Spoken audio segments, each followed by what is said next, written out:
Fala moçada, cabeças pensantes, professor Cláudio Drummond com vocês para mais uma aula de língua portuguesa e a gente vai falar sobre um assunto hoje que gera uma dificuldade muito grande, que é concordância verbal, e esse assunto sempre tem prova de concurso, né? Concordância verbal, regência verbal, concordância nominal, enfim, vamos falar um pouquinho de concordância verbal, ver as regras, ver as exceções, saber o que é concordância verbal. Então vamos lá. Ocorre quando o verbo se flexiona para concordar com seu sujeito. Então, qual é a regra geral? O sujeito sempre simples, sendo simples, né? Com ele concordará o verbo em número e pessoa. Sujeito simples, que é aquele sujeito que tem apenas um núcleo. Então, vamos ver os exemplos. A orquestra tocou uma valsa longa.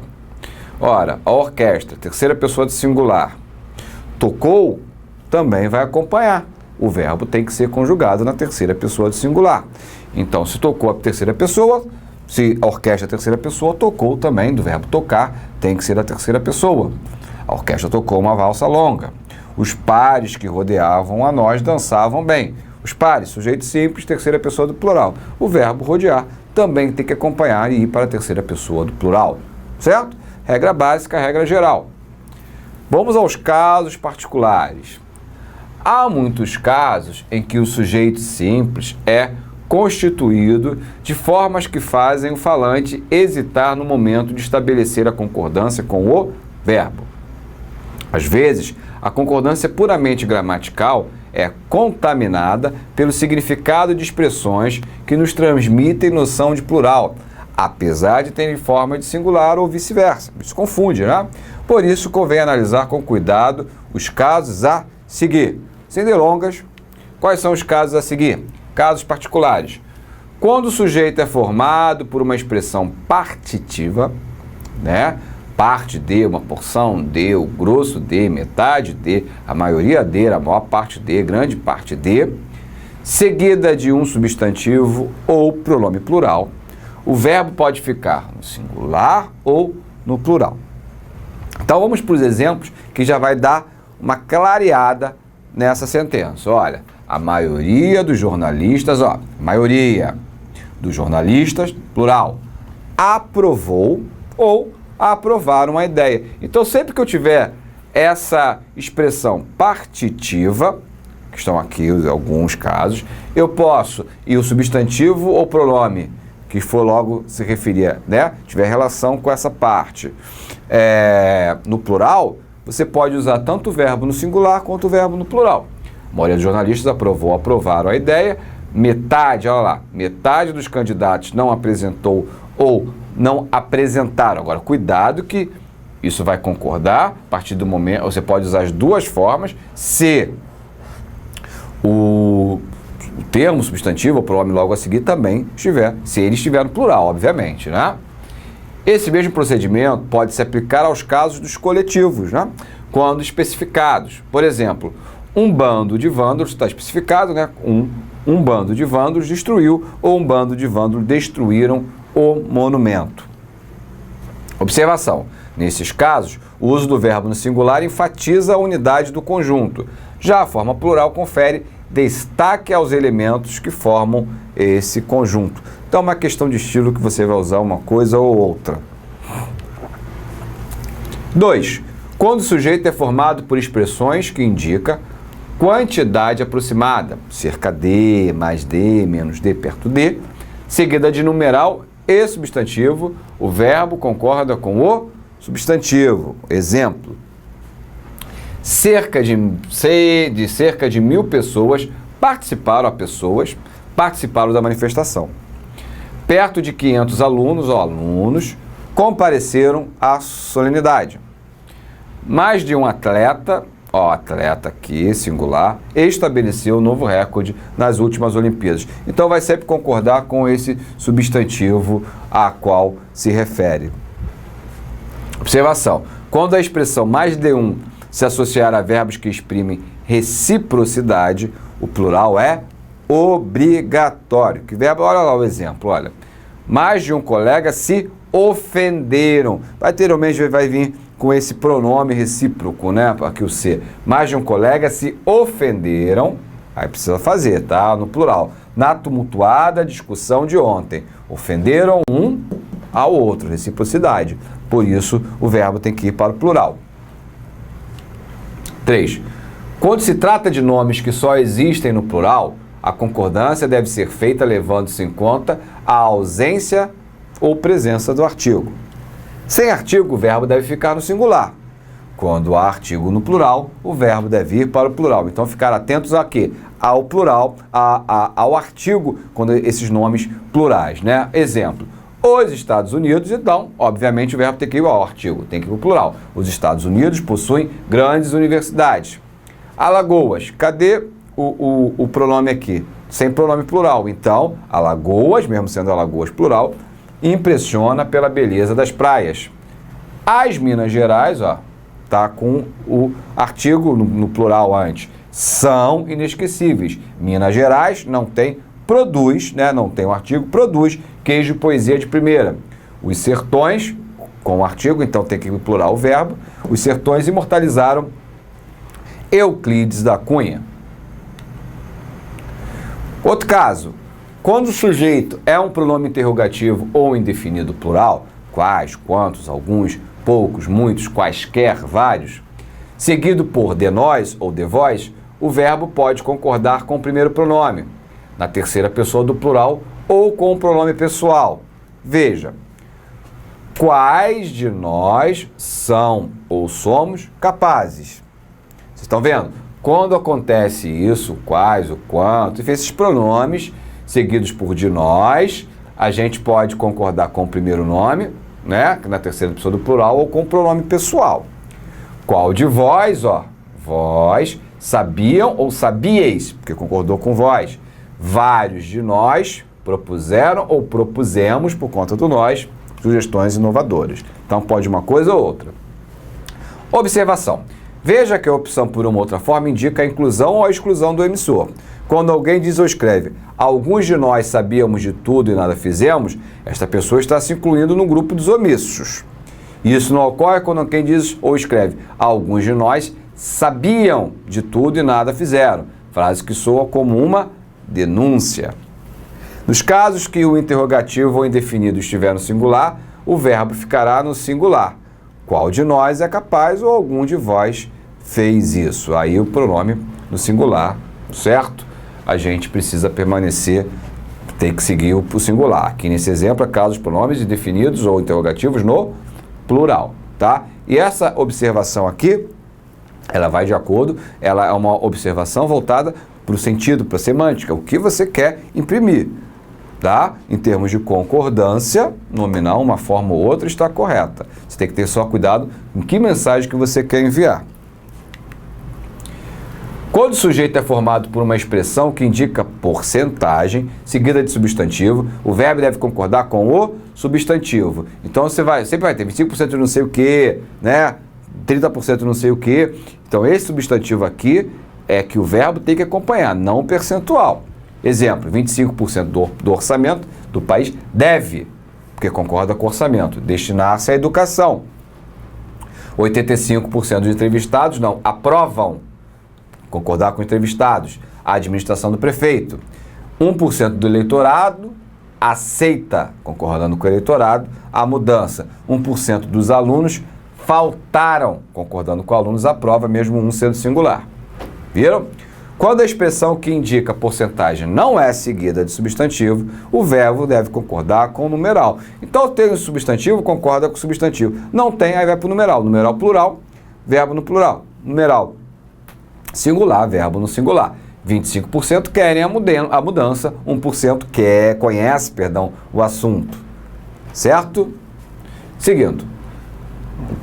Quando o sujeito é o pronome relativo que, a concordância em número e pessoa é feito com um antecedente, o que vem antes deste pronome que. Então, olha lá, porque o que ele vai, o pronome relativo, ele está, como o nome fala, ele é relativo a algo que foi dito anteriormente, né? Então, fui eu que paguei a conta. Fui eu que, né? Quem pagou a conta? O que, né? O eu é sujeito do fui. Mas quem veio antes? Esse que se refere a quem? A eu. Então, o verbo concordou com a primeira pessoa de singular. Eu paguei. E os outros exemplos a mesma coisa. Fomos nós que pintamos. És tu que me fazes ver o sentido da vida. Ainda existem mulheres que ficam vermelhas na presença de um homem. Com a expressão um dos que, o verbo deve assumir a forma plural. Exemplo, Ademir da Guia foi um dos jogadores que mais encantaram os poetas. Então, vale para o plural. Se você é um dos que admiram, um dos que, sempre no plural. Admira o escritor, certamente lerá seu novo romance. Continuando. Quando o sujeito é pronome relativo quem, pode-se utilizar o verbo na terceira pessoa do singular ou em concordância com o antecedente do pronome. Então, o pronome que, ele obrigatoriamente, o verbo precisa concordar com o elemento a que esse pronome relativo se referiu. O quem você tem duas opções, tá? Você pode utilizá-lo na terceira do singular ou concordar com o antecedente, tá? Então, olha lá, fui eu quem pagou, o eu, né, concordando com pagou, ou fui eu quem paguei, singular, terceira pessoa, né? Fomos nós quem pintou o muro, ou foram nós quem pintamos, foram nós quem pintou, terceira do singular, ou fomos nós que pintamos o muro, as duas formas, tá? Fomos nós quem pintou, parece errado, entretanto, não é. Então, muito cuidado na hora de uma prova objetiva, né? Até qual a opção que há uma concordância verbal errada. Por isso que a concordância verbal é uma área que tem que ter muita atenção e muitas pessoas erram porque esquecem detalhes. Olha lá. Se você tivesse uma prova, qual que as opções estão erradas? Aí está lá, uma errada, aí vem, fomos nós quem pintou o muro, fomos nós quem pintamos o muro, aí fala, fomos nós quem pintamos, tá feio, né? Fomos nós quem pintou, ficou, marcaria, não, está correta a alternativa. Muito atentos. Quando o sujeito é um pronome de tratamento, o verbo fica na terceira pessoa do singular ou plural. Então, se for de tratamento, Vossa Excelência é diabético ou Vossas Excelências vão renunciar. Então, você vai perceber se está singular ou se está plural para fazer, mas sempre é a terceira. Apesar do vossa, você não vai usar a segunda pessoa do plural, ok? Do vós.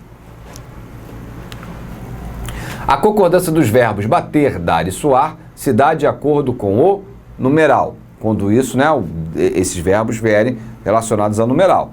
Deu 1 hora no relógio da sala. Deu 1 hora. Né? Deram 5 horas, plural, né? Deram 5 horas no relógio da sala. Observação. Caso o sujeito da oração seja a palavra relógio, sino, torre, etc., o verbo concordará com esse sujeito.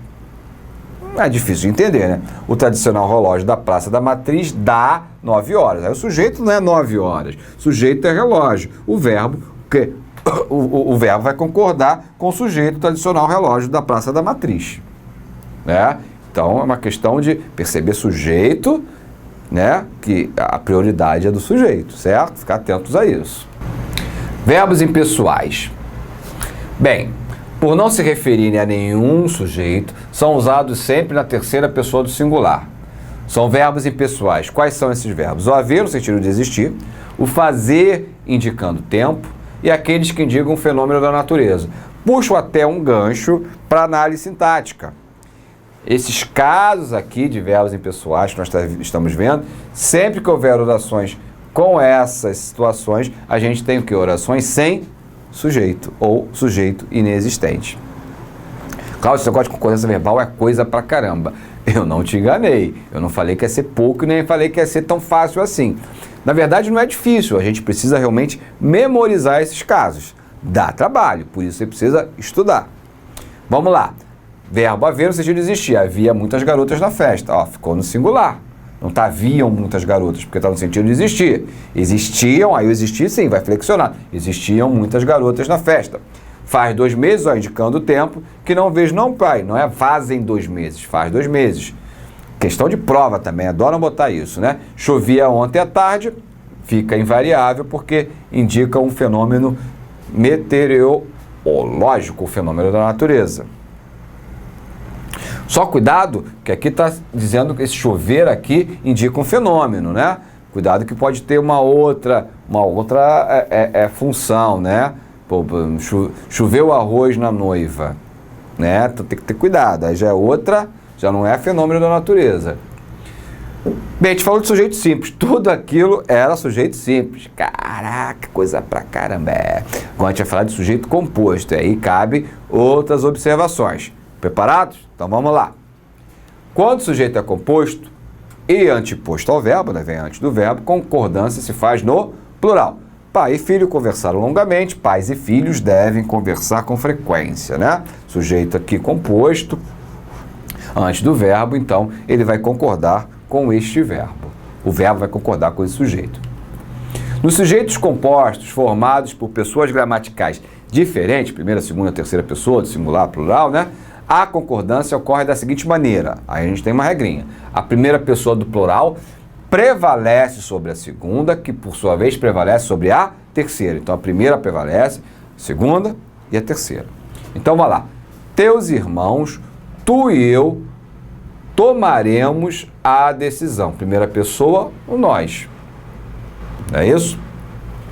Tu e teus irmãos, tomareis a decisão. Aí agora não entra o nós, né? Porque tu, teus irmãos. Então vai prevalecer o vós, né? Sempre plural, porque o sujeito é composto, né, gente? Pais e filhos, terceira pessoa do plural, precisam respeitar-se. Observação. Quando o sujeito é composto, formado por um elemento da segunda pessoa e um da terceira, é possível empregar o verbo na terceira pessoa do plural. Aceita-se, pois, a frase tu e teus irmãos, aqui, essa aqui, tomarão a decisão. Tomareis, para concordar com a segunda pessoa, o vós, mas neste caso, quando tem tu e teus irmãos, no caso, aí é possível usar a terceira pessoa. Correto? Terceira, falei terceira, foi ótimo, terceira.